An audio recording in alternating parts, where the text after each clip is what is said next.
Danelle Dixon there, Mozilla. Europe's digital future. Does it have one? I believe it does.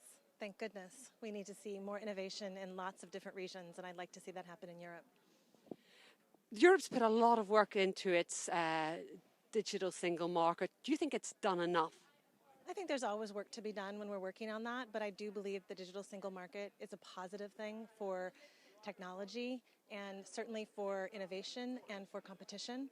So we can always have room for improvement, but creating principles versus trying to get to the detail focused of the specifics of what they want to see is much harder. So let's create the principles and we'll work from there.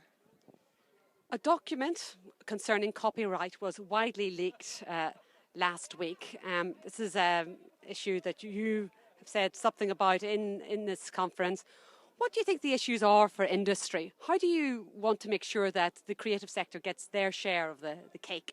So it's a really interesting question. I mean, the two issues that we saw with respect to the leaked document, one of them was ancillary copyright, which has been tried in 2 regions in Europe and hasn't been successful. And the other is licensing fees with respect to, or license agreements with respect to platform issues like YouTube. The first, for both of them though, they talk about the value gap. And I would love to be able to think through the notion of, is there really a value gap? Is there really the notion that we're supposed to change industry and how industry is currently acting to fix, because a company hasn't moved forward with technology? So the rights holders actually haven't tried to figure out how to work in this digital economy. And so as a result of that, we have legislators now trying to legislate to help them to generate more revenue.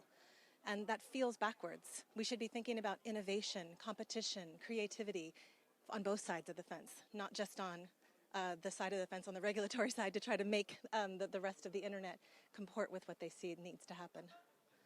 Commissioner Oettinger has got a difficult task. He has to get agreement from 28 countries. Some of those countries, for example France, are very concerned about this issue of the creative, the artists getting their share of income, because the companies are reining in a lot of income from their creativity. Isn't it only fair that there should be some return? So I don't know that that's true, for example, with ancillary copyright. The way that the internet has always worked is that for us to be able to find content as users, search engines put that out for us so that we can find it and we're able to locate it, which benefits the rights holders. So I don't know that it's necessarily true that there's that value gap. What I will say is it's been a very challenging market for rights holders and for artists to be able to figure out how to operate in that digital economy. But let's still work to try to figure out how we can operate and how we can make more revenue for them and create new and interesting revenue models instead of just trying to take us back to a place where we never were with respect to the internet. So sure, everybody's entitled to their fair share and to protect their rights, but we're creating rights here that didn't exist before. So that's a very different animal. The Commission are also taking on Google in a competition case over Android and about how they use their search engine. Do you think that the current arrangements are fair? So what I think is that it's incumbent upon the rest of us in technology to try to figure out how to compete.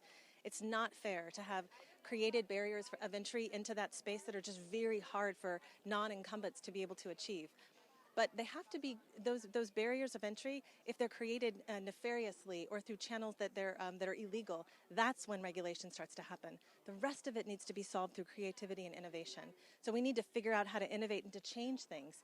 I think that that's just beneficial for us all in terms of creating the kind of innovative and ingenious ideas that we want users to experience.